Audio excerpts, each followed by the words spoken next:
I'm a hipster, apparently. And here's why.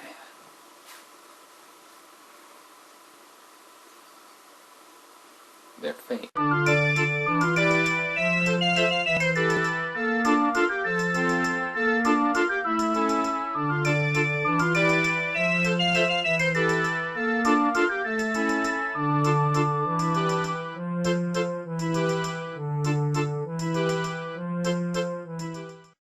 Although I certainly don't fit the mold of every aspect of a hipster, one of the main bits of criteria for them that I see is someone who essentially likes something because few other people know about it, and conversely dislikes something if too many people become aware of it. From what I've seen on the internet, hipsters are often the subject of ridicule, and admittingly, the trait is somewhat childish, but I for one don't wish to change myself in order to avoid some snickering comments on the internet. I'm a hipster and I'm proud! Okay, maybe I'm not proud of it, but I'm a hipster. Sort of. And now I'm going to list some examples of feelings that I've had at one point or another due to my hipsteric nature. That calendar that said the world was supposed to end December 21st, 2012? Yeah, that.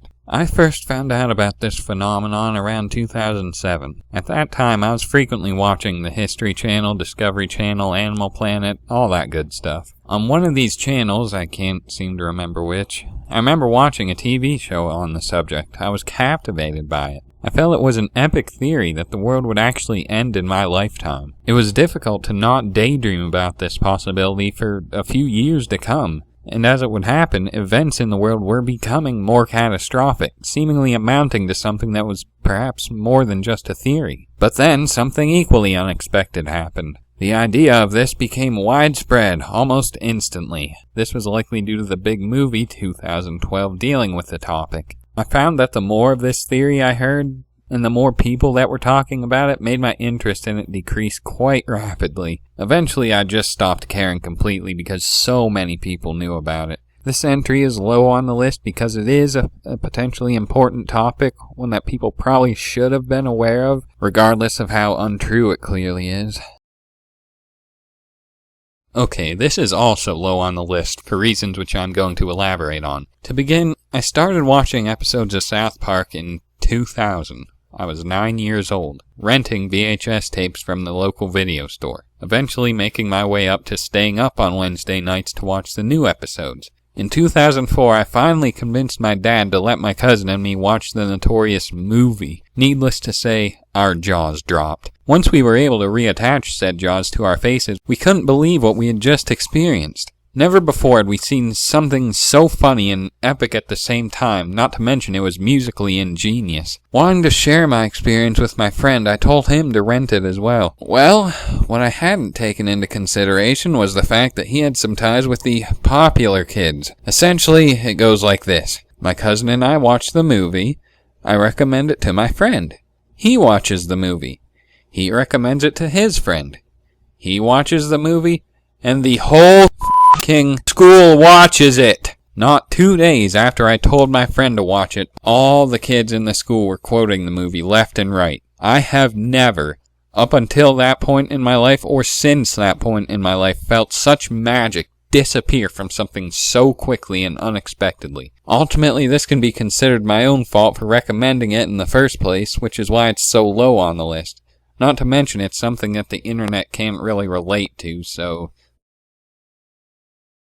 Being at least a minor nerd myself, I have, to say the least, heard the term epic fail many times in my life. That number shot up exponentially, though, upon its insertion as lyrics in a certain song by a certain artist in 2011. Can't remember? Katy Perry used the term in her song Last Friday Night. It makes some sense because in the music video, Katy is acting as a nerd throughout at least some of the video. The irony is that now the phrase has hardly anything to do with nerdom anymore, and it's more of a mainstream saying. I don't know if this is more of a hipster classification or if nerds everywhere are angry at the fact that one of our phrases was essentially stolen by the popular kids. For me, I'm not really too sore about it because I hardly ever said epic in front of fail at that point anyway.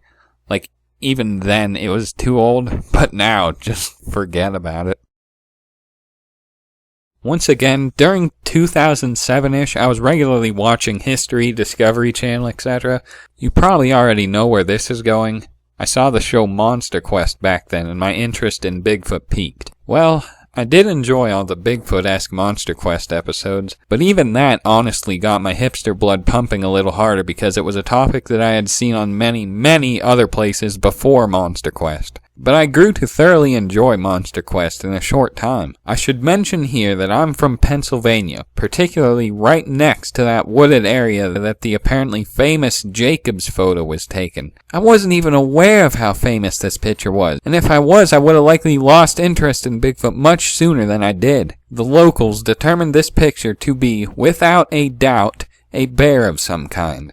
Upon hearing that diagnosis, my interest in Bigfoot began slipping. It didn't really plummet, however, until the show Finding Bigfoot popped up. Once again, based nothing off the show itself, but rather the amount of people now more aware of the phenomenon, my hipster nature made me practically lose all interest in Bigfoot. As in the comic book character from the 40s, Batman had always been an underground nerd interest. I can't say that I ever absolutely loved Batman, but I was definitely a fan of the Tim Burton film, as well as the numerous cartoons based on Batman. He was my favorite member of the Justice League, hands down. Almost everyone I know either liked Martian Manhunter, or Flash, or Green Lantern, or Superman, or Wonder Woman, or Hawk Girl, or any of the millions of other characters they added in Justice League Unlimited. My point being, hardly anyone liked Batman. That all changed with the release of one movie, though.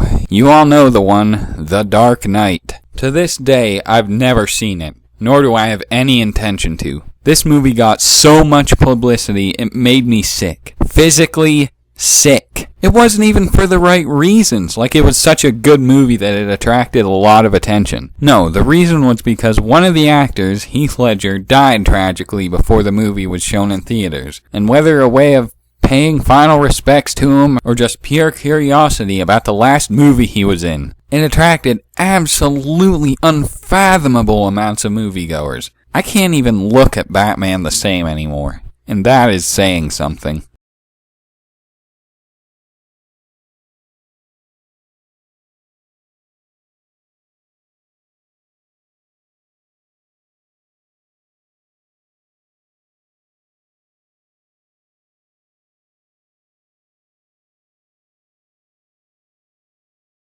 Don't even get me started on the topic of Psy and K-pop. If you really would like to know, I've known about K-pop for years, but only became a big fan in about February 2012. If you would have told me that after being essentially underground for so long, K-pop would have exploded in popularity just months after I became a fan, I would have laughed in your face. But now it looks like I'm the one getting laughed at, because that is exactly what happened. I had originally intended to put this at the #1 spot just because of how much I had to say about it and how much it upset me, but I ended up choosing a better spot for first place. Like I said, I could go on and on about this topic all day, but I'm just gonna keep it short for the sake of my own sanity. And to clear the record, I have nothing against Psy or Gangnam Style, but merely the complete unexpectedness of how the song ever became anywhere near as popular as it did.